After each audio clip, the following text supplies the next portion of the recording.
Peace, y'all. Got a quick live event update for you. If you're in the tri-state area on Saturday, May 10th, I'm hosting the 8th iteration of my Real Talk Movie Night series, where I invite a rapper of note to pick a movie and screen it in front of an audience. This month, my guest is the one and only Billy Woods, flagship artist and co-founder of Backwoods Studios. We'll be watching the Japanese psychological horror film Cure at Loudmouth in Brooklyn, followed by a brief interview and Q&A revolving around his next studio album, Gollywog, out everywhere May 9th. This event will be held at 348 Marcus Garvey Boulevard in Brooklyn. And I don't know, maybe there'll be an opportunity to copy some vinyl, but don't tell him I told you that. Tickets are $10 and you can buy them via the Partyful link in the episode description. You can purchase via Cash App, Venmo, PayPal, or at the door the day of while supplies last. Tickets are gonna go fast for this one, y'all. So if you're hearing this and will be around, get them ASAP. Like, this is not one you're gonna want to wait for. Like, I promise. I promise. Don't miss this chance to kick it with me and Woods in an intimate setting the day after his latest album drops. It's going to be a party. Hope to catch y'all there. Now let's get into the episode.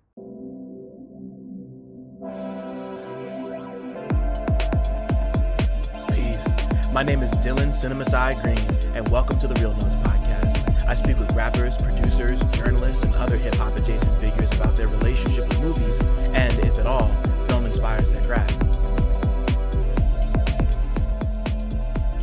My guest this week is Baton Rouge rapper Jireh. We spoke about Richard Pryor's Which Way Is Up, the magic of video rentals, talking leftist ideology with family, Malibu's Most Wanted, eventually turning his own life into a movie, making the transition to becoming a full-time rapper, working his way back from a personal low point, and the creative process behind his last 3 projects, A Guide to Recognizing Your Saints, B-Sides, and last year's Perfect Circle. Come fuck with us. What's cracking, everybody? Welcome back to Real Notes. It's Friday. I'm feeling good. I'm a little tired, but I got water. Yesterday, I guess I should say it. We had some technical difficulties yesterday while recording this, but we're back live in effect. I had a chicken salad yesterday. I got a protein bar now. Nature's Valley, eating something that's not fucking prepackaged chicken is cool. My name's Dylan Green, CineMasai. Yeah, thank you. Thank you, Jireh. Clap it up. My name is Dylan Green, CineMasai. I got a lot of names, do a lot of shit, outside, inside, all sides. And yeah, I'm with somebody who's also all over the place. I don't know if y'all heard, but he's a full-time rapper now. He officially made that designation earlier this year. He's taken the leap of faith. He's got the music to make it worth the fucking leap of faith. So like that's part of the reason. Yeah, that's part of the reason why it's dope that this has finally happened for him. Baton Rouge rapper, producer, hothead extraordinaire. He's a star and he's a nigga trying to ball. He's sometimes like I'm already forgetting the name of the song, but there's one song where you're like talking about being one or the other. You're both. We got fucking Jireh, man. Fucking Louisiana's finest in here. Fucking Perfect Circle's been out for a couple months. But that doesn't matter because you should go listen to it anyway. Exactly. But yeah, just yeah, make noise for Jireh, man. Welcome. Like, clap it up for the rapper, man. How y'all feeling? Hell yeah. Thank you so much. Yeah, no, thank you so much for being here, son. It really means this fucking world to me. Man, thank you. It's nice to talk again, man. Yeah, nah, truly, it's been because I mean, like the last time I saw you was when you and Devin came to New York, and that's when we met in person for the first time ever. Yeah, we was in the city. I think we just getting some food. Then you and Carlos was telling me about what was that spot name? I keep forgetting. Was it Search and Destroy, the clothing store? Yep. Yeah. Did y'all go or not? Oh yeah, we went. Yeah, he took me to Freak World. It was fire. They had some shit in there. Yeah, no, that really is Freak World, bro. I bought a beanie that was shaped like a beaver and like the top of it was the tail. Like it had to have been like almost 10 years ago. But like they got some crazy shit in that store. That's all like a dildo helmet. A helmet with a dick on it. Nah, bro. This shit is too fuzzy and not solid enough to be a dildo.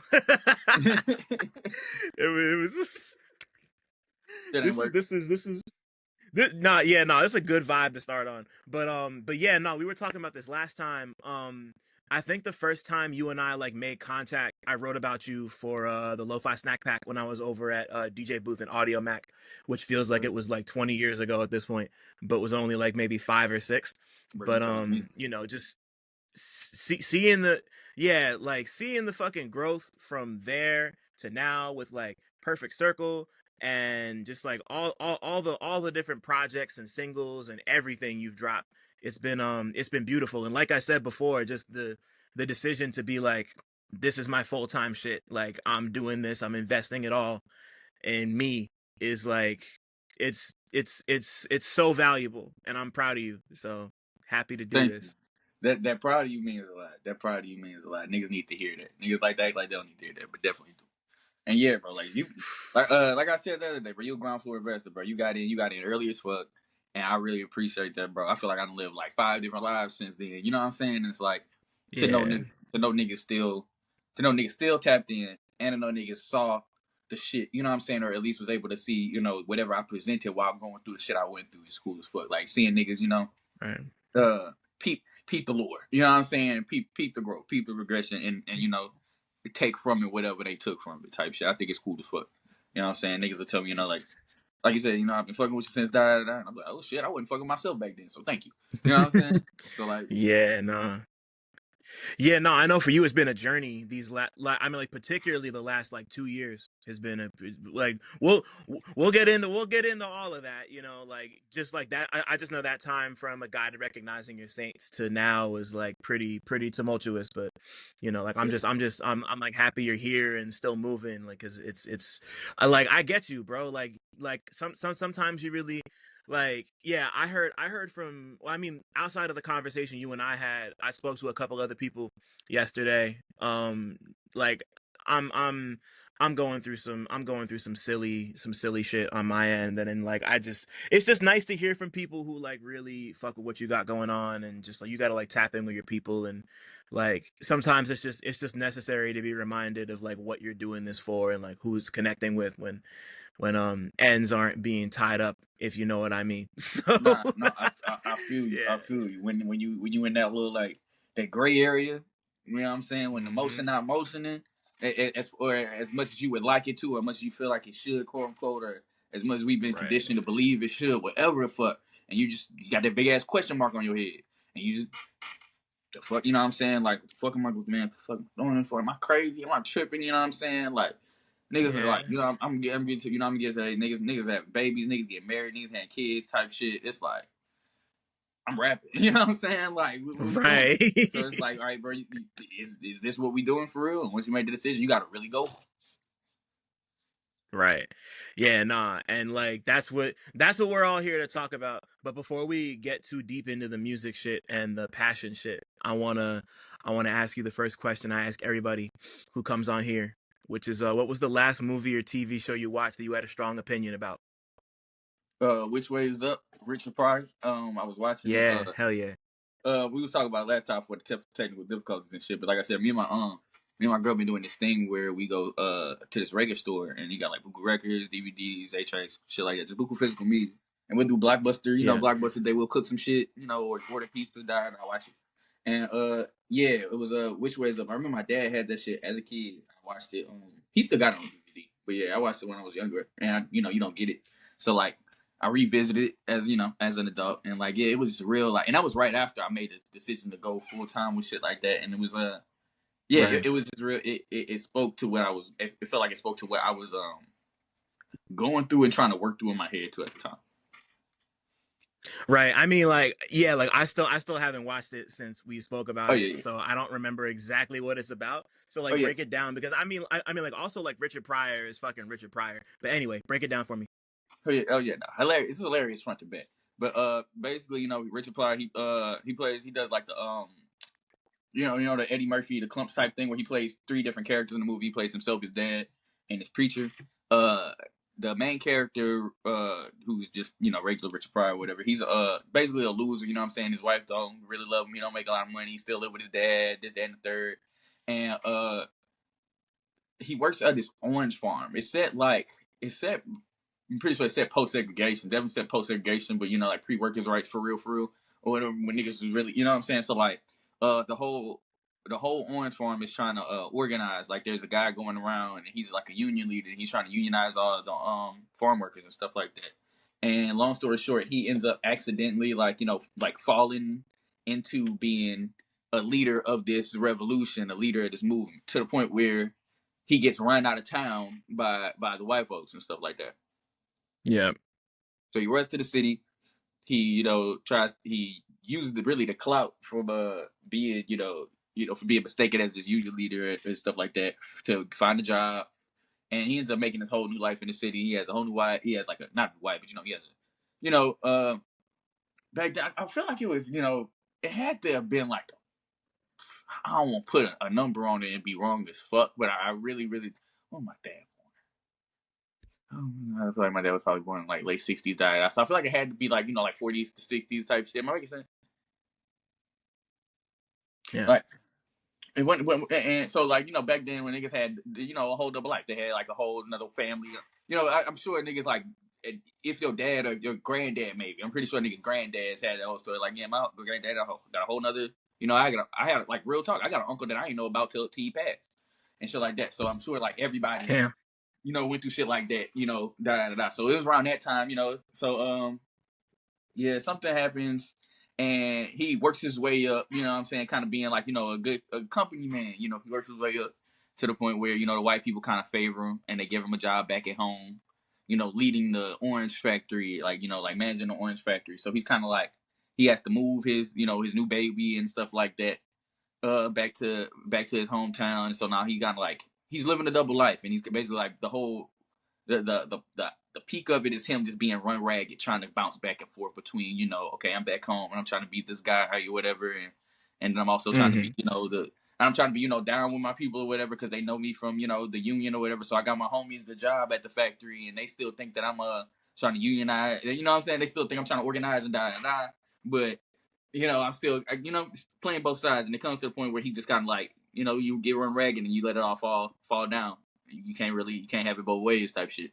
And yeah, I think rewatching it, it was first off a conversation I was having with my dad about difference in views and shit like that, and also just like, and it was first off of me deciding to go full time with this shit too. So it was like just like me seeing a prime example of like, all right, bro, like you really have to choose what you want out of this shit. Like me seeing a good example, like a blatant example, a black and white example. Like, all right, bro, you have to choose what you want out of this shit because you cannot. This is what happens. You can't like, what I'm saying. You can't have it both ways. You know what I mean? Like, and especially with the way that I feel like I want to do shit, like that class trader little like subplot. I feel like that's a real like I gotta keep that in my head. Like you ain't gonna get no dubs doing the shit you trying to do on some shit like that. Mm-hmm. Yeah, I get it, bro. It's tough because like niggas gotta eat, obviously, and like people want to make sure that like they're getting like not even just what they're worth, but like what they need to just like move around and survive. So like just Exactly. like being in the position that like you're in as somebody who's independent and not necessarily looking to not looking to like acquiesce to what like the bigger people who are on like crazy amounts of bullshit got going on. Like I'm sure like even now it's just like how do I do this and still maintain my integrity? Yeah, bro. Like It's a constant like you cannot be passive. I'm realizing that like mm, if you know what I'm saying, if you want it that way, if you really want it that way, you can't be passive in your career or whatever the fuck. Like every decision you gotta be a part of in a different type of way because it's like I talk to everybody right. all the time. Like I know there's other niggas who don't have to be involved with what they man is doing every day. They don't have to talk to them every day. They don't have to they don't have to be involved with the like a lot of day to day shit because it's like, hey bro, like I said earlier, you know what I'm saying? It's about your willingness to be exploited or your capacity to be exploited or your willingness to exploit others. And it's like if niggas willing to be exploited, it's like, all right, bro, go and sell me. Like go and sell I'm gonna sell, I'm gonna bend over, just let me know when. You know what I mean? Like Yeah. if we not and if I'm not trying to really fucking do that, then I have to be like, all right, bro, we can't fuck with that. We might have to fuck with it this way. We might have to really be on this. We got to be looking at trends. We have to be hmm watching for these subtle changes, for these subtle pockets. We have to be looking. We have to be tapped in with niggas like you. We got to be looking for niggas who, you know what I'm saying, get what the fuck we doing, or at least, you know what I'm saying, have like, Yeah. have the foresight, you know what I'm saying, to, you know what I mean? Yeah, that word that you know that word you said, passive, is like, yeah, you can't be passive doing shit the way you do. And I mean, like, before we move on, I'm so curious. You said you were talking about this with your dad while we were watching this movie. What did your dad have to say about everything? Did he give you advice? Like, has he been supportive of your decision to do all this? Okay, so the talk that we had was crazy. I watched the movie after the talk about that. The talk that we had was on the way.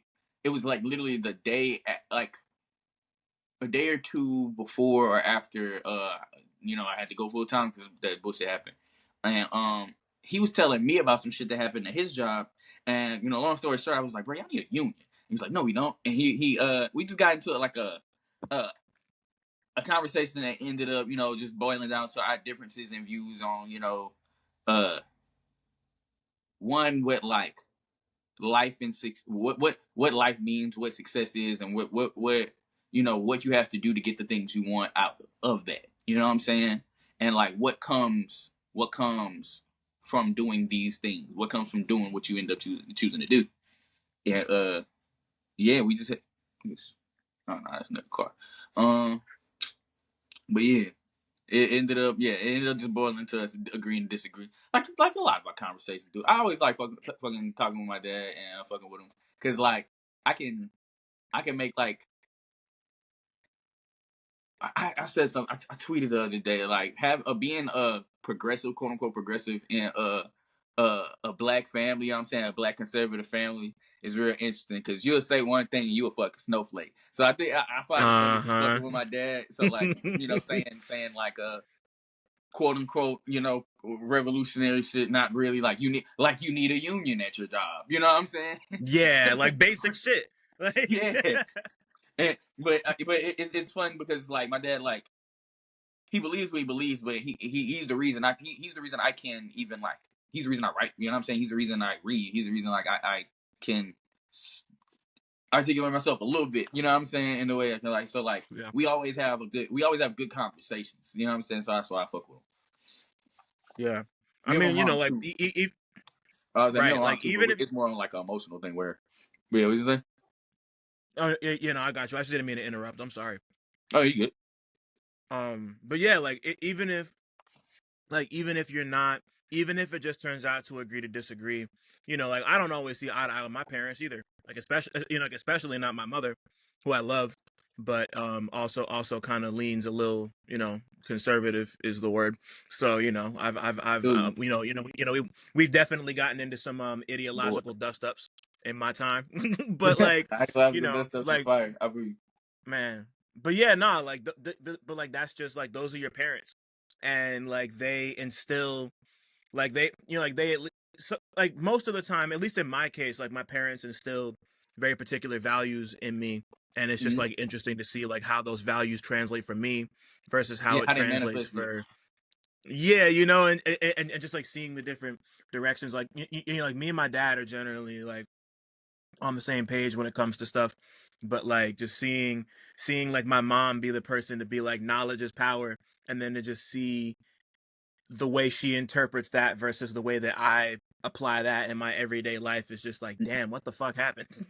Yeah, no, But like, bro, anyway, yeah, I feel you. It never, the things that yeah, like, I told my people, and I've told them before. It's like one of my biggest, because we have, like, I'm sure you probably like, because I don't think I'm like secretive about it. Like, I love my parents, I love my family, but we didn't have, yeah, like every family we didn't have things. And when we were having yeah, like smoke, sometimes I'd be like, bro, I feel like, bro, my biggest problem was that when y'all told me like, you could do whatever you want and you can like be whoever you want and you could die. I believed you. Like, I really believed you. I took, like, be yourself and be who you are and all these things, and like, you know what I'm saying, like, stand up for what you believe in and all of these things. Like, I believed y'all. You know what I'm saying? I took that shit to heart, to the point where it's like, now when it never look how, you know what I'm saying, it never look how they think it's gonna look. The things that, you know what I'm saying, right. that they, and I think that's interesting. And that's one of the, not one of, but yeah, it is. It's one of many reasons why I'm, it's not. Sorry, what'd you say? Oh, You like whispered that last shit. oh yeah, it's not having kids, bro. Yeah, it's one of many reasons why I'm not having kids, nigga. Like, Me no either, bullshit. bro. Me. Me either, bro. I feel You you. feel me? Like, Like, yeah, yeah, bro. no, it's yeah. You just, I don't know. Like we're not really living in a time where I want to like bring a child into this and want to have them like inherit just like the world. And I say B, that all the like, time. I was like, bro, I ain't asked to be here. yeah, I would not do that to another nigga. Like, why would I do that to somebody else? That's kind of crazy. come on, son. Yeah, If nah. anything, Like I would maybe, adopt. I would adopt a kid. I think I would adopt a kid yeah, because I feel like that's solving an issue as opposed to creating an issue to solve. exact. Yeah, nah. Like I would. Let me like. I'm not really trying to have any kids right now. Period. But like, if I were to have a kid, I'd rather adopt one than like Exactly. than like add another life to like. I don't know, man. Like I mean, like I'm not a I'm not like a doomer and a gloomist like a lot of people are. Like I think we're gonna be here for a long time. Humanity's stubborn. We always find a way type shit. But like I just like this is not the time for me to be bringing a new person onto planet Earth like at I all. agree with that one. I agree with that one, bro. I've been trying, bro. I've been talking to my girl about this. I've been trying to get out of my doomerism bag, bro. I was like, I was asking her the other day. I was like, bro, is it bad that I feel like I'm becoming an accelerationist in a way? And she was like, yes, my nigga, I need to get you outside. And I was like, all right, bro. She was like, yeah, nigga, you been rapping too much. You need to chill out. We gonna go like get some food or something. And I was like, all right, bro, yeah, but yeah, not in the way that like, oh fuck it, let's let it all burn. I feel like Yeah. at this point, I deserve like there's been so many, like civilizations don't like don't last over the span of just one lifetime. Like niggas, you know what I'm saying? They don't fall over the span of just one lifetime. So it's gradual. So like Right. my grandma ain't get to see that nigga go. You get what I'm saying? Mm, And yeah. she hated that nigga. You feel what I Yeah. mean? She didn't get to see that nigga, hated that nigga. I deserve, you know what I mean? Like I deserve to either see this shit get better or see or you know what I'm saying or see this shit see them get what they asked for. You know what I'm saying? Yeah. Like that's where I'm at with it, or that's where I was at when I was having conversations with her, and she was like, "Yeah, nigga, we gonna go get some food." Nah, I love that, bro. I'm Yeah, I tweaking. mean, like, no, no, not at all, bro. You're straight. All right, cool. That's Bet. nah, but yeah, no, I was just gonna say, like, I love the way your mind works. So I really want to go back and like start to dig through like how and why all this stuff happened. But I want to do that with movies. So Bet. I want to what's it called? What's the first movie experience you can remember having? It could be at the theater. It could be at your cousin's house. Like the first thing that comes to mind for you. Okay. What's crazy is I can think of a kind of just rattle off a few. You don't have to be like the movies in particular, just it's just experiences. Just experiences. Like I remember what? blockbuster trips. I remember blockbuster trips with my parents and my big brother. We always get to get one movie and one game. I Yep. remember movies with my grandmother. My grandmother, like, she played a big part in raising me. She basically raised me for like a big part of my life, and I lived with her for a while. And like like even the crib that I'm in right now, like that's this her whole crib. You know what I'm saying? So Oh wow. Yeah. yeah, she always provided. But yeah, like she was deaf, and she would still go to the movies with me. She would take me to the movies all the time as a kid. Oh. Like couldn't hear. Like, and I didn't know that they had certain screenings where they had captions. She didn't know either. We could have just went at a different time. Like I always think like now after she's gone, I always think about that. Like, bro, we really could have been okay. But she was still, and she would watch, bro. She could read lips really well, and she would just watch it. She could just read, tone and stuff like that. And obviously, when she'll rewatch it when it comes on HBO or I don't know, we would watch together. Uh, so yeah, she took me to see a lot of like all the stuff that my parents probably wouldn't want to like either want me to see, wouldn't let me see, or just didn't have time to take me to go see. She would always take me for my birthday and stuff like that.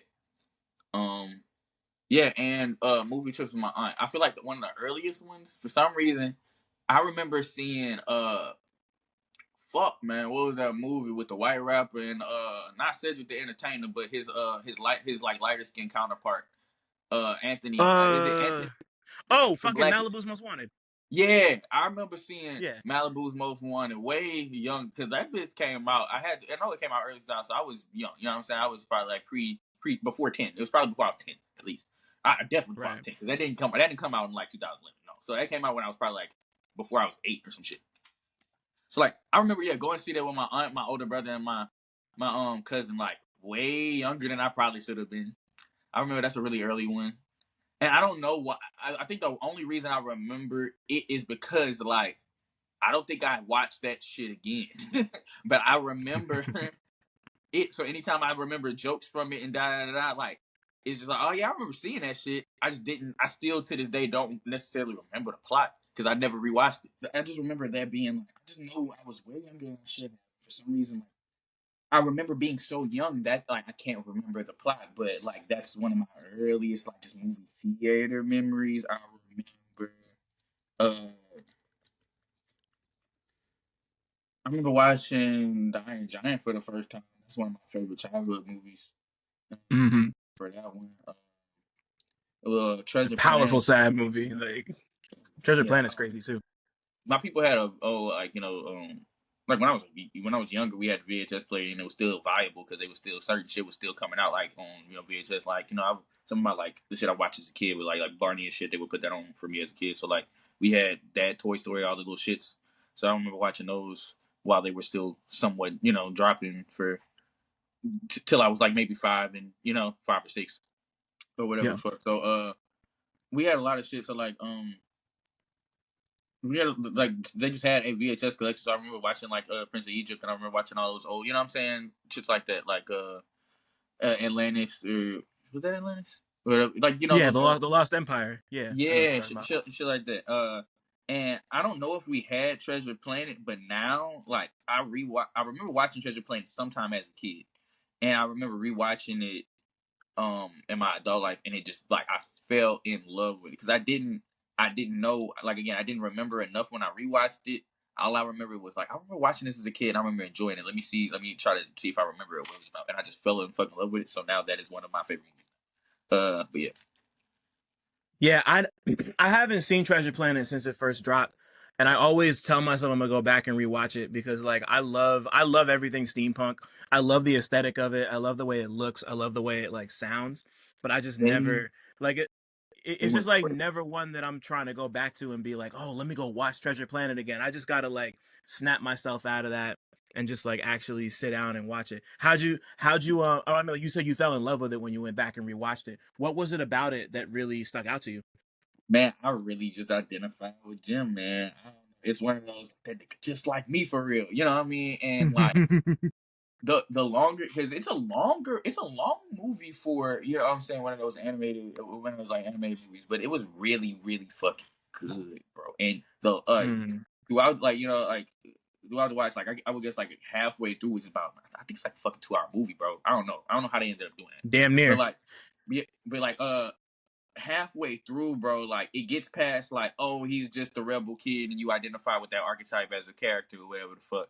Like it's certain shit, and it was especially like one speech. It was like this like little monologue that I forgot the captain's name or whatever, but the dude who kind of took Jim under his wing or whatever. It's this speech he had that like, bro, it like the shit hit his whole redemption arc, his whole what he was trying to do it for, like what he was trying to prove to not only himself but his family and da da da. Like it's, I feel like, like he was a deeper character than he had to be for a children's animated movie, and that's why I really appreciate it.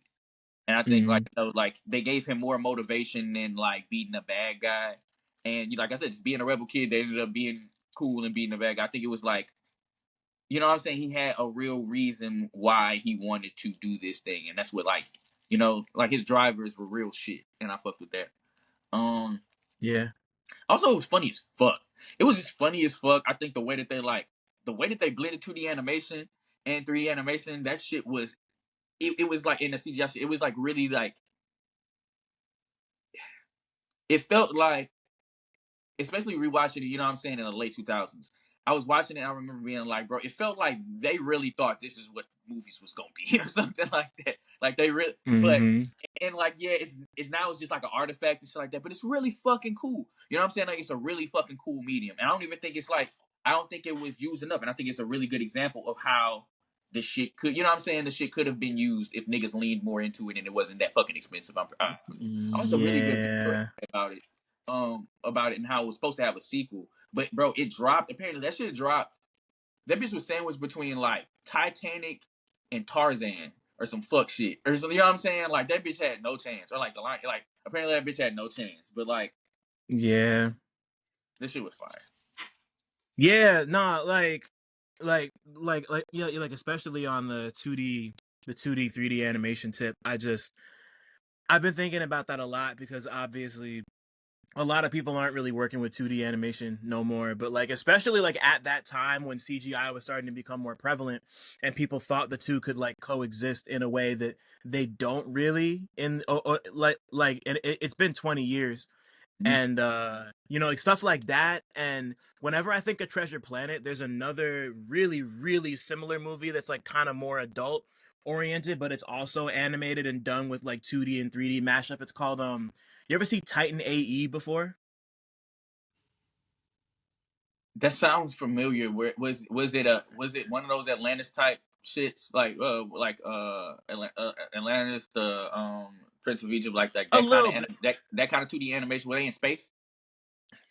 Yeah. They were in space, and it's like so. Sound familiar? It's like these two humans. There's like one guy who's like he lives in space. He's like a space captain, and he has like he has a map to this whole galaxy that hasn't been discovered yet in the palm of, like literally in the palm of his hand on some like technological shit.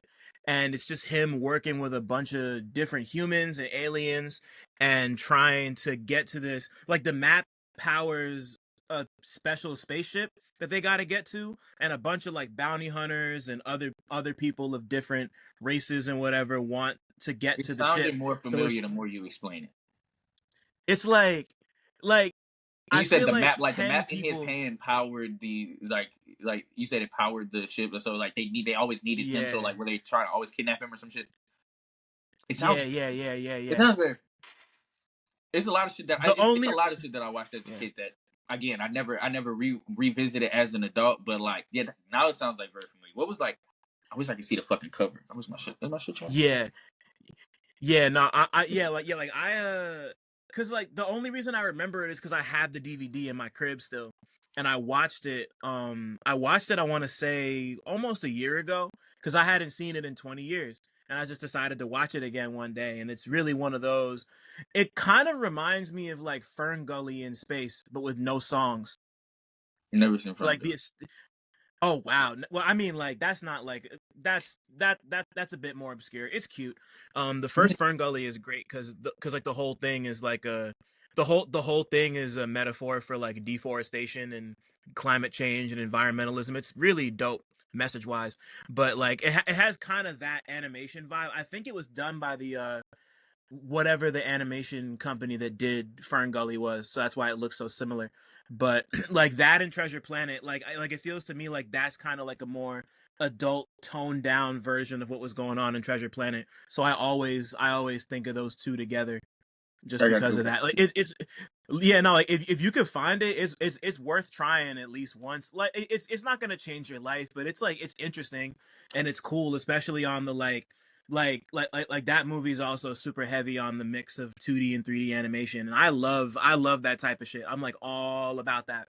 So anything that does it, whether it's old or new, I'm like, let me just run it up and see what happens. But yeah, like I think like that specific era, like early 2000s, when like things felt more idyllic for that sort of style, was cool. You yeah, know, like I fuck with that. niggas didn't know what was next, and they were just trying everything. Yeah.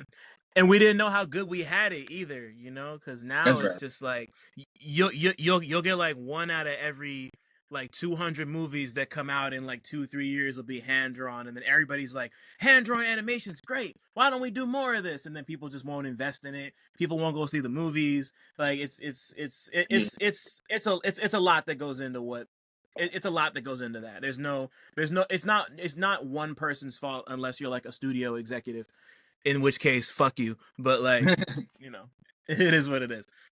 but okay, so as you get older and you start to refine your taste and expand your palate and develop, you know, like the person that you are. I like to think of this next one as a capital M movie, like one that you saw that really connected with you in an artistic or emotional or spiritual sense, like beyond just 90 minutes of pure entertainment. Her, because I was a real Yeah, sad boy. I was a real sad boy. Um, City of God. classic.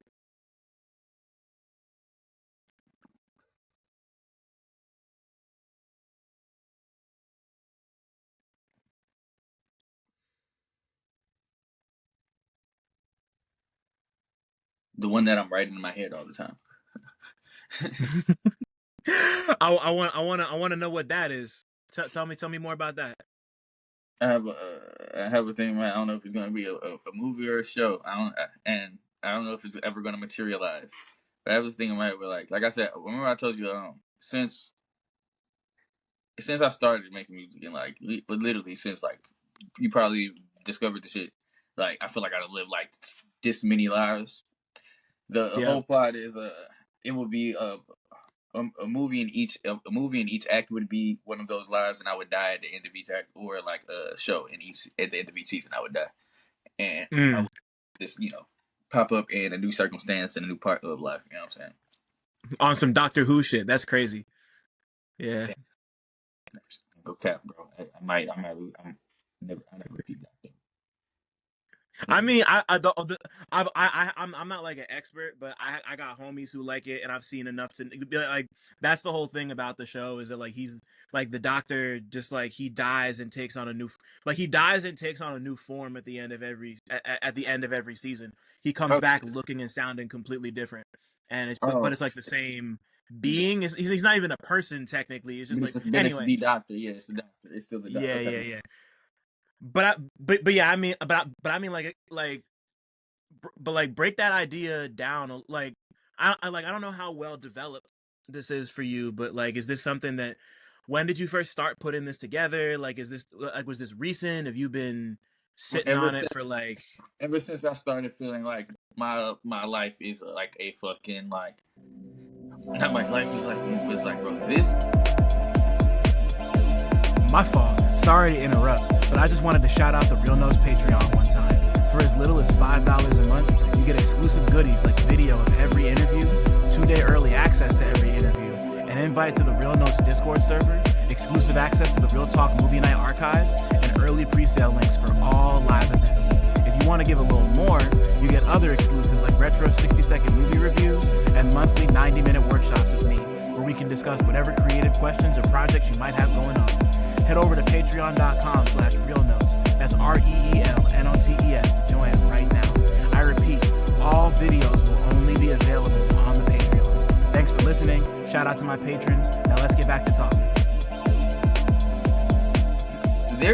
This shit is not happening for no reason, and this shit needs to be documented in more than rappy rhyme form. and whenever I get Right. the, and whenever I get the resources or chance to, I'm going to do it. That's more so what it is. But yeah, like uh, you can kind of hear it in through all my I guess my projects and stuff like that. Like it would be broken up into just I feel like one would be the 19 to 20 stage because that was a really big part of me. Like I said, I moved out of my people's crib at like 17, 18, at 18.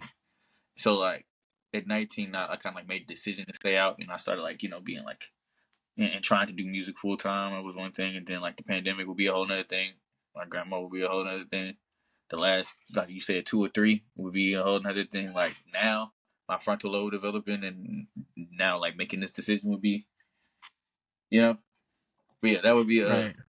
yeah. I know it's like but yeah, like I said, it's not set in stone. But once I have the resources and time, it will be a thing. Yeah, just like let it it's even cooler to just like let it grow and develop, especially since this is just like your life you're talking about. And then at some point if you like if you want to do the thing where it's like I'm making this movie and then I make the soundtrack, or making this show and to make the soundtrack, it's like that'd be dope to see. That'd be cool Yeah. as hell. No, I always Yeah, I always tell my mom like, imagine Atlanta but Baton Rouge, and the guy dies at the end of every season. Mm. Yeah, I'm like real intrigued by the idea of you dying every season, just as like an indicator of the Phoenix resurrection, and it's just like this is me now, this is me then, you know, like that shit is so dope. It's like it's an idea that has infinite possibilities. And what do you and I mean like even just the idea of like Atlanta as I'm like Atlanta but as Baton Rouge, like what do you think? I mean, like, of course, Atlanta and Baton Rouge aren't the same place, but like, if you were to give me one thing that would differentiate Baton Rouge from a place like Atlanta, like, what do you think that would be? I think it would be the pace. I think it would definitely be the pace. Like everything in the South is slower than like up north, definitely. So Hmm. Atlanta does move at a very sweet pace. I fuck with that. But like down here, it would definitely be way slower. I feel like the like you know the more like impactful moments would be more eventful. You know what I'm saying? Like, but yeah, it would be way slower. It would just be a lot more moving parts. I think we have way more like B and C plots than Hmm. than than Atlanta might. But yeah, I think that was Yeah, also just an artistic choice by them though. yeah, yeah. No, totally. And it's interesting because like a city, you know, like a city like Atlanta compared to a city like New York, like there's a lot of action, but it does move quite a bit slower, and people are less I don't know, like shit's homier down there, like Yeah, like in a cool way. Like I love you know, like I grew up north, so like I'm very familiar with just like how fast paced all that can be. But even going down as even going down as far as like Virginia, like things are just like way more chill, and it's nice. I like that. I like that things are way more chill. But it'd be interesting to see, yeah, no, it'd just be interesting to see Cause I mean, like Louisiana, Baton Rouge, and New Orleans, like y'all are like you guys have like a real prominent music scene down there. So it's not like it hasn't been documented before, but it definitely hasn't been documented in that way before. And if you can make that work, I think that'd be tight. I think it would be hard. I think it would be hard, and I think I feel like there's a lot more people that would do stuff like that if we had the resources and infrastructure for Right. shit like that. But Right. Yeah. I mean, you know, like that's the only way you can do shit like that is if you have resources or if people want to come and, you know, like be a part of it. But I mean, like now that we're here talking about like that type of like cultural specificity, I want to do the same thing with music for you. So like when did music become capital M music for you? Not even in terms of you wanting to make it, but just being interested and inspired and like listening to music like more attentively and shit. I think I think that should happen in stages. I think that should honestly like I think that's really cool for me, but I think it's still growing. Um, I think I appreciate that the first like my first interactions and confirmation that I love this shit was pure passion. I appreciate that fact. It was like this shit makes me feel good, Yeah. and I think like when you start asking why does it make like why what I'm saying and start getting deeper into that the same way with like when you start doing that with other shit, what I'm saying, like and shit like that, like you start realizing, all right, bro, there's a common thread, there's a trend, and then what I mean, like you realize you gravitate towards certain shit for certain reasons. I think like that's when it started, like, and around that time, that's when I started, making music. So I think it coincided. I think that's when it started becoming like like you said, a capital M music for me. But I think like more recently, it's been a thing where like I appreciate this shit so much, not just music, rap, love rap, but writing, like communication, and the role that that plays in like where culture is going, where the world is going, where people are going, where we are going with like you know what I'm saying, and like I think like I think I appreciate it. I'm learning to appreciate it more the more I'm learning to appreciate everything else that's not it. You know what I'm saying? Because like Mm-hmm. I realize how much all of this shit plays a role. Like, you know what I'm saying? A bunch of small things and like really like coincidental happenings play into where society and culture go.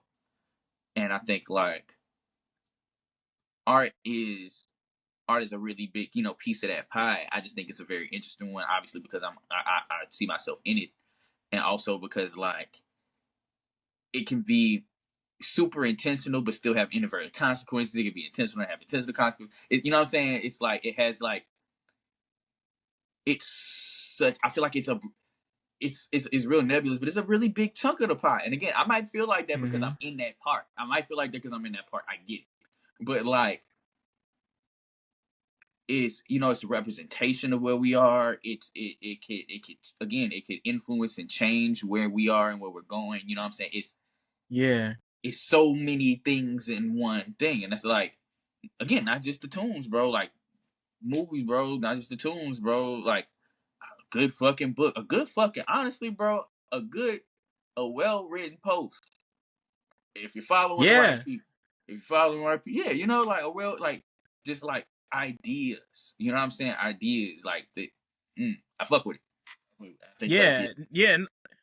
Yeah, no, it just shows you where the culture was, is, or is headed. Like that's like what all this stuff is, whether it's art, whether it's movies, whether it's music, books, literature, social media posts, all that stuff. Like it's indicative and reflective of like where like society is. Like regardless of how involved you are, like we don't I feel like people don't think about that super often if they're not like trying to make a career of it or aren't like super devoted to following like a specific artist or a specific scene. But like the way that people consume music, the way that people watch a movie or watch a series or read books or listen to audiobooks, like like like all of that stuff and the stuff that happens in it, or rather like all that stuff is as indicative of a culture or a time period as the stuff that's happening in the shit. yeah, Like I think about that all the time. Like once like that's why this yeah. podcast Especially with how exists because reactionary we are. You know what I'm saying? Because all of it is yeah, either. especially now. Like Yeah, yeah, all of you know what I'm saying. All of it is either a reaction or response to what the current culture, or you know what I'm saying, a representation of it, or you know what I'm saying. Like, yeah, it's like I fuck with it. I fuck with it. yeah. I think with everything that is going on, I think that's what again lends to me being an accelerationist in a way. Like I want to see we in the late stages. Let's get late.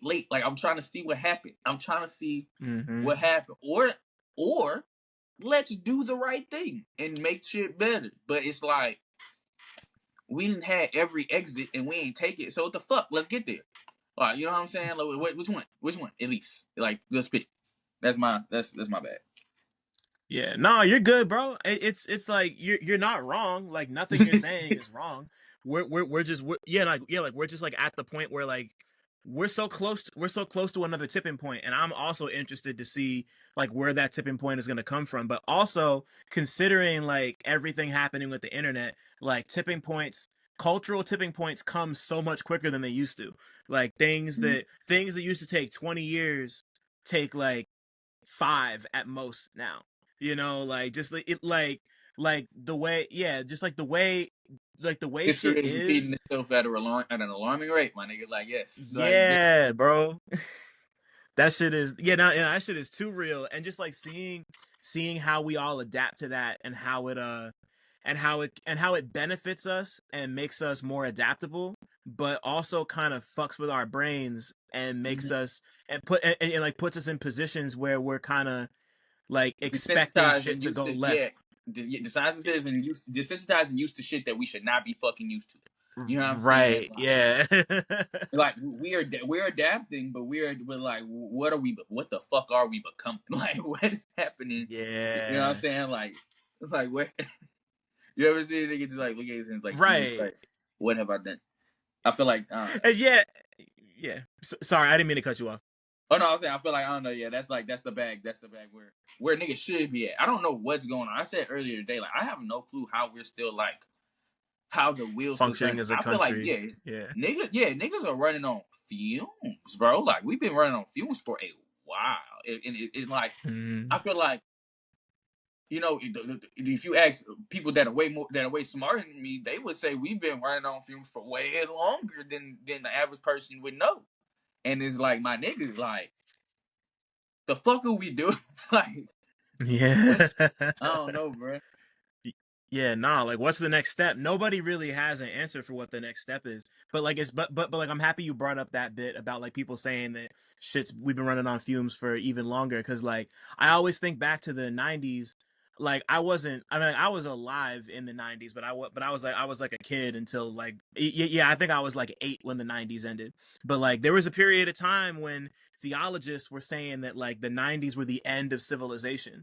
And it was and they were saying that because or rather like, or not even the end of civilization but like the end of culture because Mm-hmm. things were like so still or from a certain standpoint depending on the person you ask they'd be like oh like culture's not developing, things are kind of really happy and complacent. Once again, this is people's words, not mine, because obviously a lot of fuck shit happened in the 90s, but there were arguments being made that like this was the end of culture because things weren't developing the way they should have been. And like it's just real interesting to hear people talk about that and to see that like I'd be interested to see somebody make that argument now because like monoculture's dead.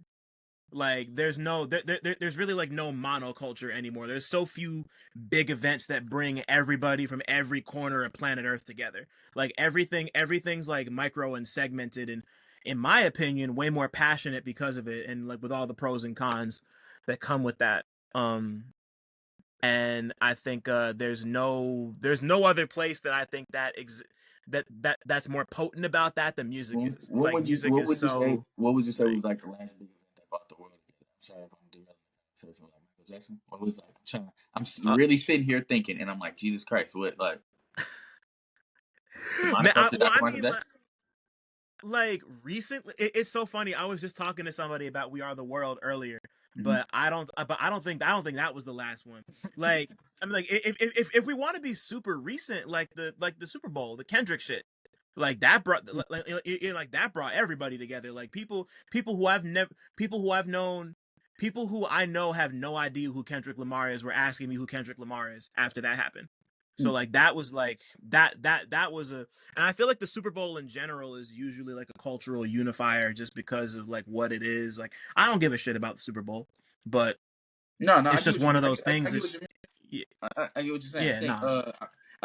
I think that might have been a blind spot for me because you know what I'm saying like we've been in hip hop shit for a minute, so it's like it's kind of like who doesn't know who Kendrick Lamar is, but oh my god, bro. So I mean, like, I want to talk to you about when you started make like two. This is a two-part question.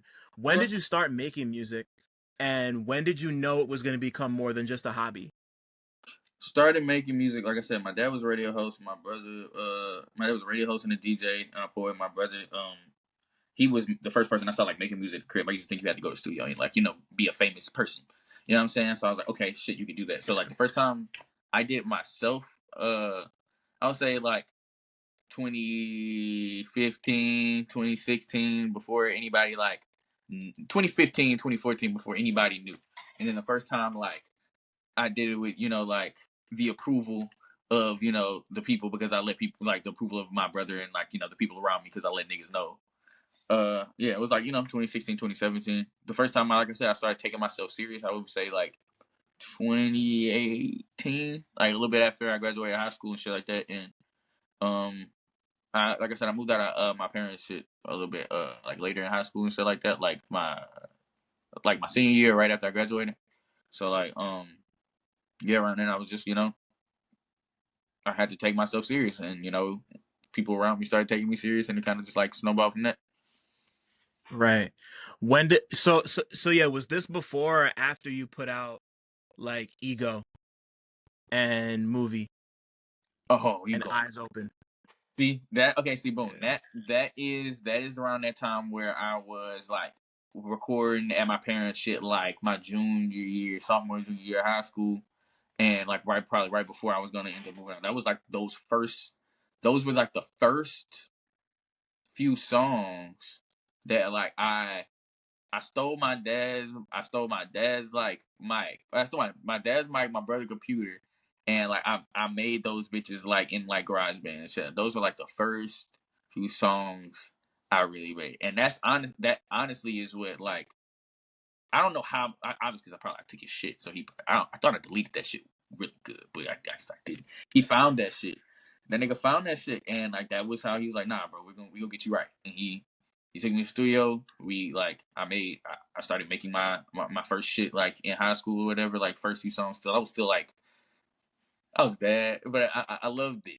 I loved it, and like yeah, man, that shit. Yeah, that was around. That was a little bit so that like those were a little bit before then and a little bit after. Like I said, my senior year, I moved out, and I would say like maybe a year or two after that. That's when I was dropping shit on like I was dropping shit on Audio Mac for a while, but a year or two after that, that's when like it was around the time my grandmother passed and she was about to. I remember that like either right before or right after. I was around the time I started like going. Like I started like going. I was traveling.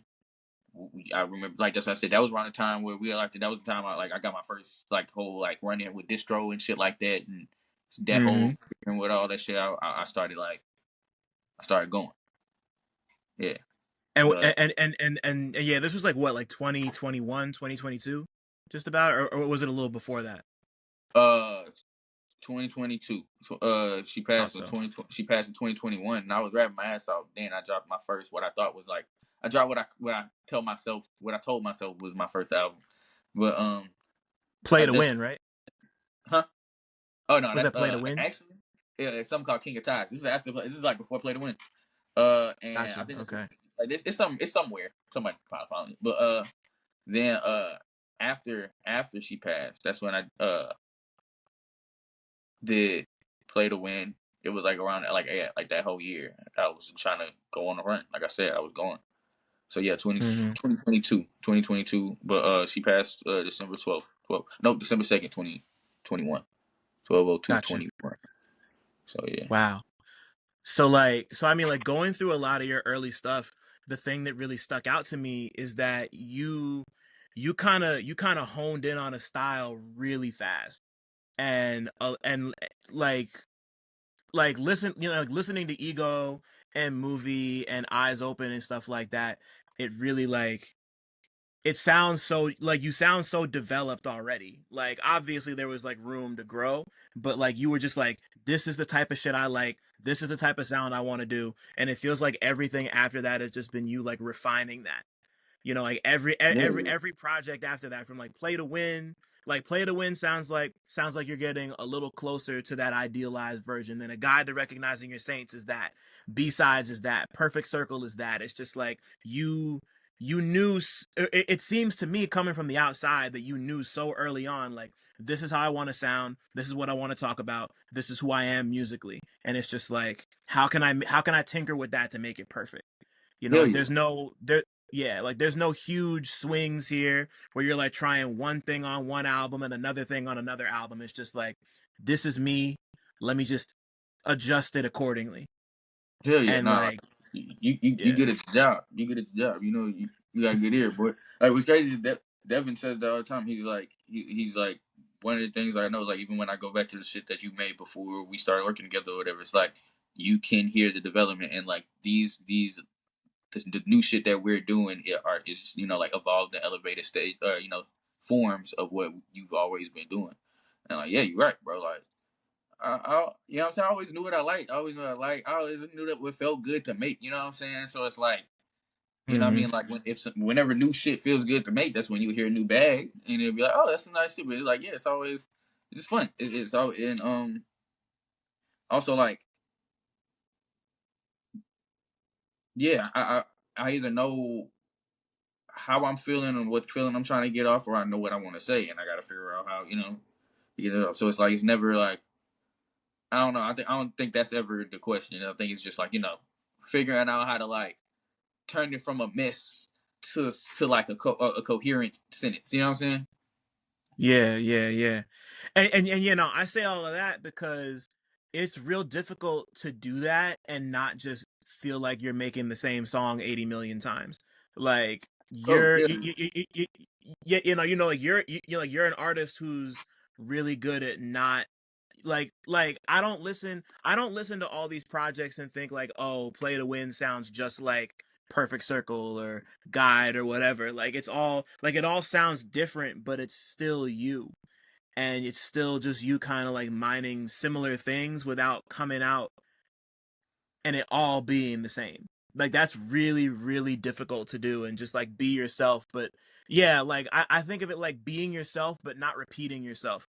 Which is like once again, like one of the hardest things an artist can do is like stay true to themselves without needing to be like Kanye on every album. Where it's Yeah, where that's real. I get exactly what you mean. you Yeah, know? I think that come with like the personal side of like trying, like you said, like trying to do that with stuff. Like you know what I'm saying. Like you can be like you can be the type of nigga to be like, oh, I know who I am, I know how I am, da da da, and you just be set in your ways and be stuck in that, and like or you could like be like, or why am I, and figure out, like, do these things serve me? Is this better? Is this better suited in a different way? Is this da da da? I think when like you hear like, I think that's also how you hear the growth of content. Like I might touch on similar topics, but I can go deeper in different ways because I've allowed myself the time to think through those things a little bit more. You know what I'm saying? I've been able, you know what I'm saying? The front brain then did a little thing. You feel me? Right. Yeah, yeah, yeah, yeah. Not like you were saying before, the development really started to happen on some real shit.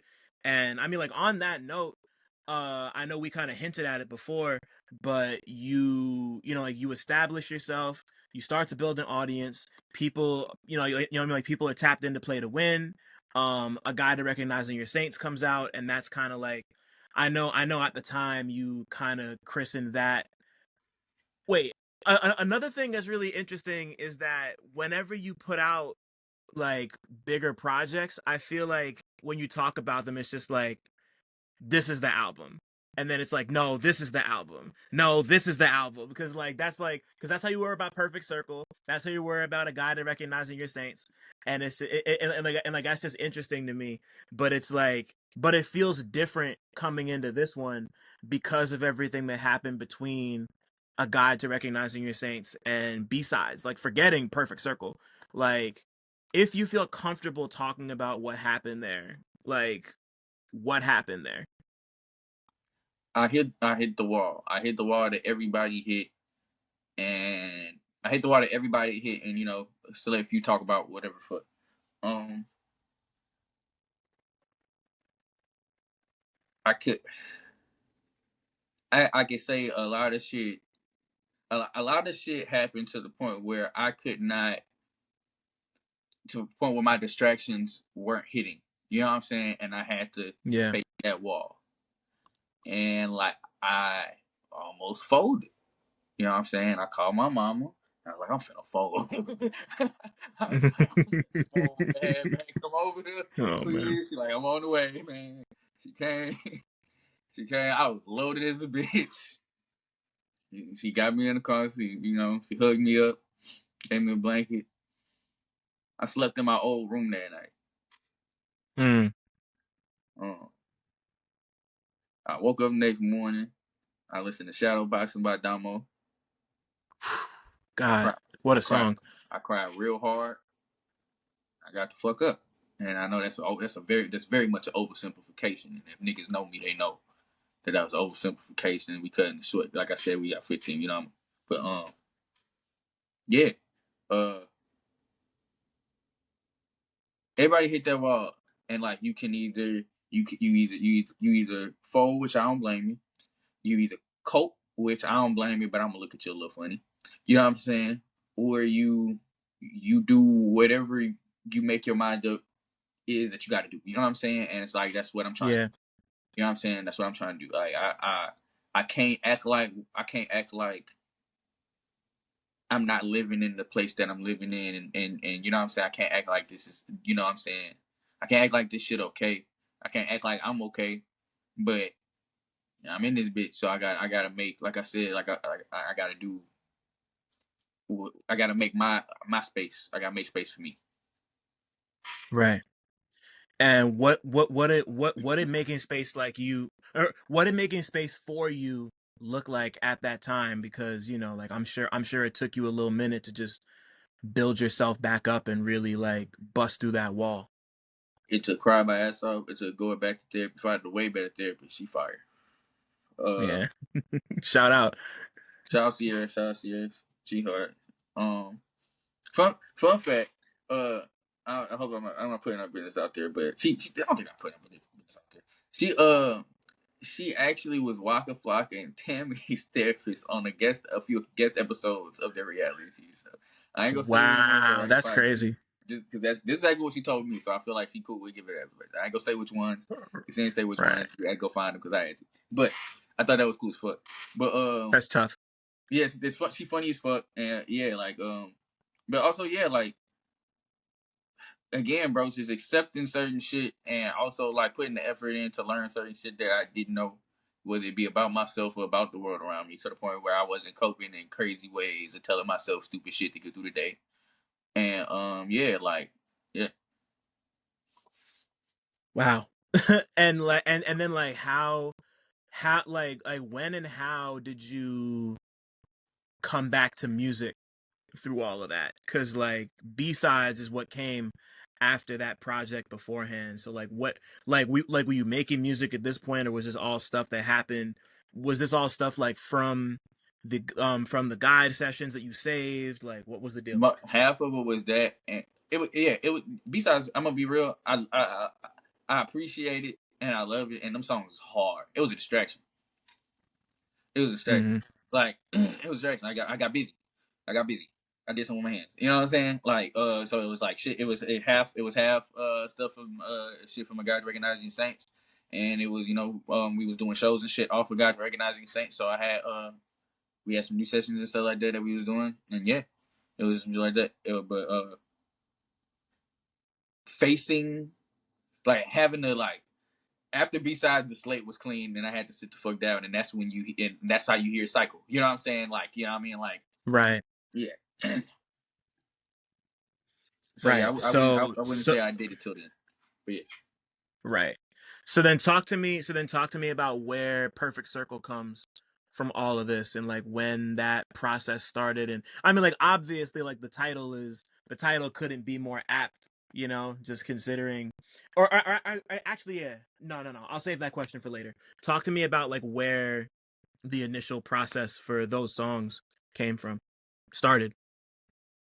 Like I said, it was the slate was clean, and it was one of those like, all right, what are you gonna do situations? Like I had a lot of personal shit going on, or was coming off a lot of personal shit, and also like I guess I was in a more stable part in my life, like more stable than I have been and whatever. But like it was like decision time. You know what I'm saying? Like again, like I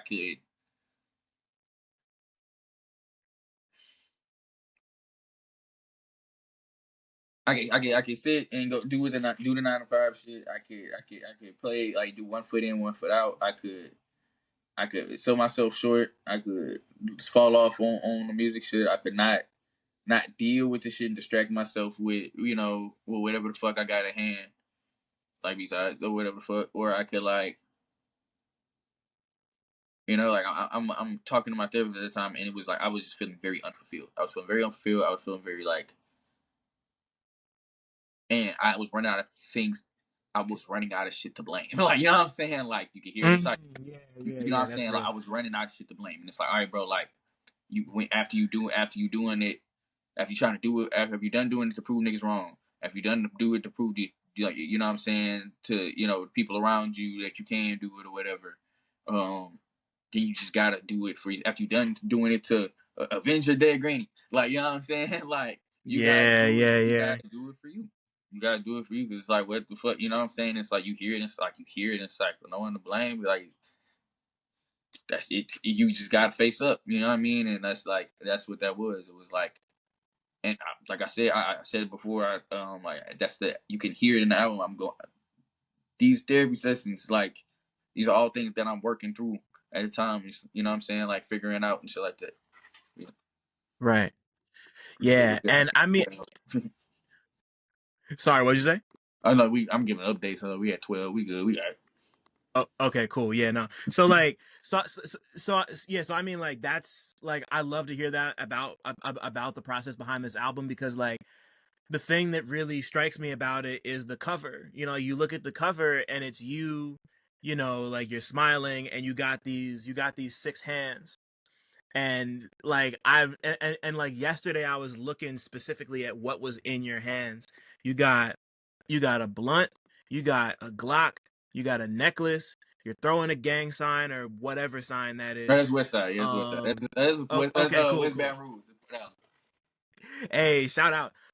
And then a copy of Monster, the autobiography of an LA gang member, which that shit took me forever to figure out what that was. I was just looking at the cover and just like trying to read what it said. But like, is that Monster? Is that what that is? Yeah, yeah. That's what I say. That's actually my homeboy's book. I still have yet to read it. It was supposed to be a Bible, and I didn't. I forgot the Bible, and he was like, "Bro, I got a book. I got a book." And I was like, "All right, bro, bet." And then I was like, "Oh shit, shout out!" Like, you know what I'm saying? I was like, "All right, bro, you doing it now? That's We gotta talk about it later." He still ain't put me on to it yet, but yeah, like a lot of people have asked me about it, and I still have, like I've put it on my little reading list because of that. right. That's hilarious. And then you got like a bouquet of flowers. So like all these six things, like of course they represent this big emotional life spectrum type shit. So like what well I mean like you were saying with Monster and how you haven't like read it yet, but it's like on the cover. Like what is what does that cover represent to you? What are those six things you're holding in your hand represent to you? Because like I think about that in the same way I think about like Lupe's Food and Liquor cover, where he's got like the Quran and the little weed ninja and like a DS and like a bunch of other things that are just like this is me. But like what do all those things on what do all those things on that cover represent for you? I wanted a visual representation of, like I said, like the spectrum of people and archetypes, and just, you know what I'm saying, like that you're gonna see or hear throughout this fucking album, that you're gonna meet throughout this thing. And I wanted, you know what I'm saying, I wanted something that like best. Like we had a couple different ideas for it, and some of them didn't have me in it, and some of them, you know, just had like some of them were way more graphic, art. You know what I'm saying? Those like icons and shit like that. But like, yeah, I don't know. We settled on we settled with the shoot. I don't know which I don't know what photo it was. It was this painting. It was this painting, and it's called like Roy G. Biv or something. I don't know if that's the name of it, but that's the type. That was the tag or whatever. That was like the caption. And it's this guy, and he has like his limbs are like severed. It's a painting of this black guy. His limbs are severed, and they're all different colors.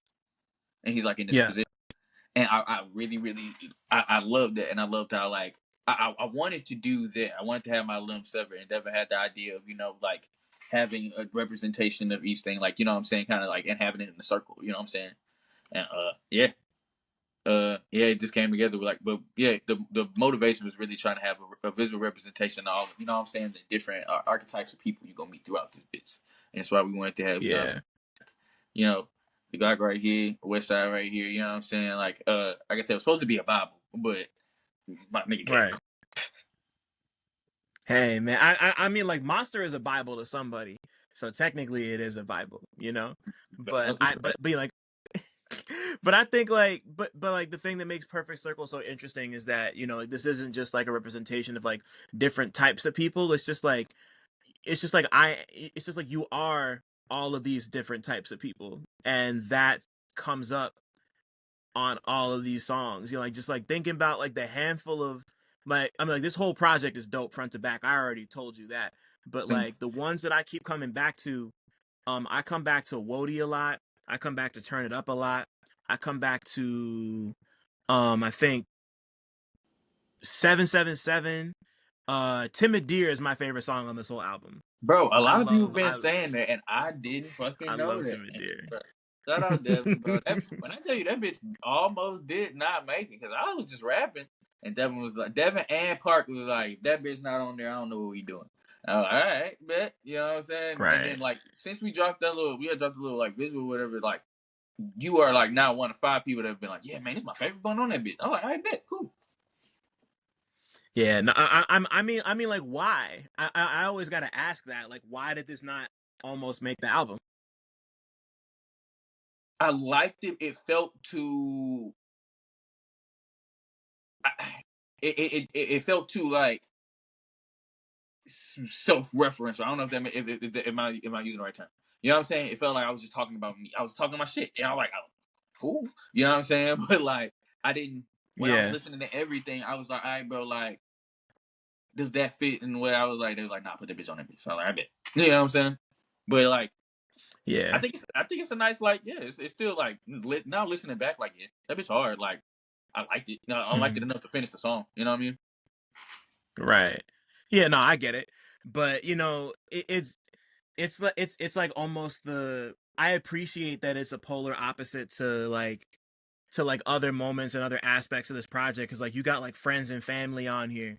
Like my like funny enough, my favorite moment on the whole album is when yeah, I'm not sure who, I don't know if that's like, I don't know who the woman is who like yells your name at the My beginning mom. of one of Yeah. these songs. Yeah, it's your mom. Okay, so it's just Yeah. Jireh, like just like that. That to me, like her presence on this album really speaks a lot of volumes to me, and just like you wanting to incorporate her and your homies and the way that like the features just like work on here. And of course, like you have a like Mama Song is my second favorite song on here. It was really between that and Timid Deer. Like those are my two favorite songs on here, and like I think those two really match that really match the binary that you're kind of going for here, where it's like this is me over here, this is me over there. Talk to me about how Mama Song came together and like what that means and like what it, yeah, just like I love that song. I love most songs that people dedicate to their moms, for reasons. But tell me about that one. I feel you for reasons, but yeah, no, I was loaded. I was loaded. I was loaded. I was on shrooms, and this was a time where I was in a better place to where I wasn't I wasn't going off the deep end, but I was like I said, this is at the time where I'm working on an album. And I'm going through therapy, so I'm listening to tunes and shit like that, and I heard this beat, and I just broke down crying, and I just heard like her her scream my name, like she screamed my name, like the way she screamed my name is a very specific way, like she used to do it all the time when I was a kid, and that's why I asked her to do it. I would like do it just like how I used to do when I was fucking trouble or when you was calling me or something like Yeah, that. And my mom and my grandma yeah, used to yeah, do yeah, it the same way. My grandma used to, yeah, like I don't know why, but she sounded the same way like my grandma used to do, like used to when she did it. My grandma was deaf, so she kind of like she was always off tune, but she would like kind of sing it. It was weird, but yeah, like I just it yeah, and I didn't even finish. I didn't finish that song. Uh, when I heard the beat and you know what I'm saying, and I was writing or whatever. I stopped at you gonna cry to me a fight, you want respect to a friend, and I didn't finish that song until maybe a few weeks before we had to like post that bit, turn it in, put everything out, and like announce that this shit is wow. yeah. Okay, okay, so yeah, like it took a lot out of you to make that song. Hell Wow. yeah, hell yeah, hell yeah. Like if you listen real close, you can hear the punch. Like you know what I'm saying, you can hear the punch. Like because I couldn't do the beginning again. I couldn't start from the top. So Right. yeah, you can hear the punch. It's like yeah, Yeah, no, that's real. That's valid. I respect it. Like it's a tough song, but it's really rewarding. It's rewarding to listen to, and I'm sure it was rewarding in a lot of ways to just like get that off your chest, and to like have that come in nearish to the end, because it's like a 15 track project and this is like track 11. But like before we formally wrap this and before your phone dies, yeah. just Sorry, like yeah, bro. considering, no, you're so good. Like considering what I feel like I asked you this before, but I want to try to I want you to say it again. What do you want people what do you want people to take away from this album? Because like there's so much of you in here, there's so much of your area, in here. Like I think about this in the same way I think of Quadri's Ask a Magnolia. Like I think like y'all really, like the two of y'all really Like, put hell yourselves. Yeah, nah, like that's bro. Shout out to Quad. yeah. But like y'all, you know, like, y'all are really asking questions about yourselves and kind of blowing it up to like just like you guys are, y'all are like emissaries of your area, and that's always really fascinating to me. So like as somebody who reps Baton Rouge to the fullest, what do you want people to take away from this album when they listen to it? Especially somebody like me who's not from the area. A piece of themselves. That's about it. It was made, and like I'm trying. I've been trying to work through how to explain this because I feel like this is like becoming my like underlying philosophy in terms of just life or whatever. Like it was made for like you, me, us, we. You know what I'm saying? Like, and that's all the same fucking thing. You know what I mean? Mm-hmm. And I think that's why like I wanted to start. You know, we start broad. You know what I'm saying? We shrinking, get real personal when you listen through or whatever. But again, it's like there should be a piece of everybody in that cycle. You know what I'm saying? You should see yourself somewhere in there. Like you should see like where you are right now somewhere in that bitch. You know what I mean? That's Yeah, really. totally. And Yeah, when and y'all I mean, do, and let I me mean, know. like, Y'all hit me up and let me know. mhm, for sure. Yeah, nah, do that. Like, he will answer you. I promise. But yeah, like, it's like I definitely see aspects of myself in all of these songs. And it's just like this is really the type of shit where I listen to it and I'm just like, thank you for giving so much of you to people. Like, I feel like listeners take that for granted sometimes, where it's just like people pour in their hearts and souls into this music, and like this is really heartfelt, like genuine, authentic shit. You know, like genuine and authentic in the sense that like this is you and you're not really filtering yourself, and that requires a crazy amount of bravery. So I always just got to say thank you to people who like are willing to give themselves like that to a thing that lives forever. You know, like it's tough. Thank, thank you for calling that out in that way. Like I said, I feel like Yeah. it's increasingly becoming a part, like a bigger part of my like politics in general. Like that you, me, us, we thing. Like I feel like Yeah. if more of us put us out there, you know what I'm saying, put ourselves out there, and we have more of an opportunity to see that it's the same fucking shit.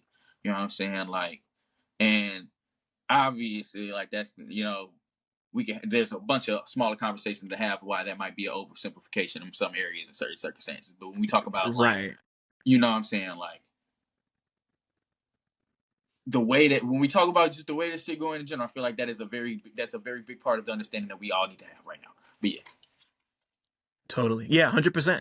And like to formally wrap this up, Jireh, if your life was a movie, what would it be about? I mean, like I feel like I shouldn't answer that because like you already said that you're working. So I like no, you good. Okay, yeah. it would be not. It would be about a little rapper kid, man, a little rapper kid from a small town. You know what I'm saying? Who really wants to do the thing and who wants to do the thing the right way. And Yeah. you know what I'm saying? You know what I'm saying? Who's faced with all of the things that come with wanting to do the thing and also wanting to do it the quote unquote right way or his way. You know what I mean? I think Right. yeah, I think it would look very much like it'd be very much an everyman story, bro. Like, you know what I'm saying? Yeah. Yeah, you know, like yeah, not in the sense that like I am everybody, but in the sense that like we're all each other. You know, and like I love that that's what you push because like the more we realize I that like that. most of us yeah, no, like the more that we realize that all of us are like running the same race and we can know where we need to direct our energy and our aggression and our violence because sometimes we need violence out this motherfucker.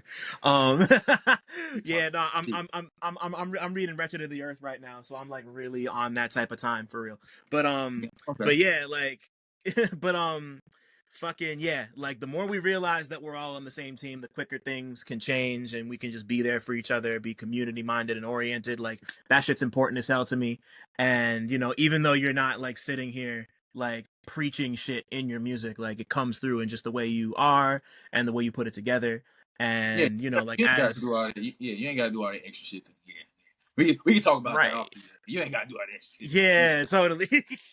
Type Yeah, shit. but I mean I Ain't no way you learning. You taking all that time. You know what I'm saying? You taking all that time. Putting it in the rhymey form. You know what I'm saying? Like it's still shit yeah. I'm figuring out right now. Like you know what I'm saying? I don't have the time to like. It'll be crazy, a nigga like just figure some, just figure out some politics. All right, bet. I got a bar Right. for this one right now. Like the shit never ends. That's the point, you know. Like Yeah, you know like always a student. You could be a master and a student at the same time. Like all the best masters are students of type everything. shit. So you Type know shit. like that's. But I mean like thank you. I mean like thank you for taking the time to talk to me today. Like I'm like I knew this was gonna be nuts and it turned out great. But just like once again like thank you for choosing to do this and really investing in yourself and like in other people and for not thanks for speaking your mind and thank you for just like being here, you know. Bro, It's a thank you. yeah, Before we get cut out, I know my shit about that. But thank you, bro. Thank you yeah, for what nah, you do. Thank you for being one of the few in the crowd. You know what I'm saying? Like I fuck with everything that niggas stand for in this whole shit. I'm proud to be a part and be around. You know what I'm saying? I'm proud to glean. yeah, You know what I'm saying? I'm proud to pick up some game and shit like that. Like thank thank you, and thank you for nah. being a welcoming peer. You know what I mean? For real. Least I could do, man. You know, yeah, no, like, that's what we're here to do. Is like we're here to learn from each other and lift each other up, however we can, and call each other out when we're on bullshit. Like that's that's all I could ask for. So Real thank tough. you, Real tough. yeah, nah, man. Thank you for being solid. Man. Like. Thanks for listening. Shout out to y'all for making it this far, and shout out to all the black people listening too, because y'all really impeccable. Don't forget to like, subscribe, and tell a friend to come through next time. 1.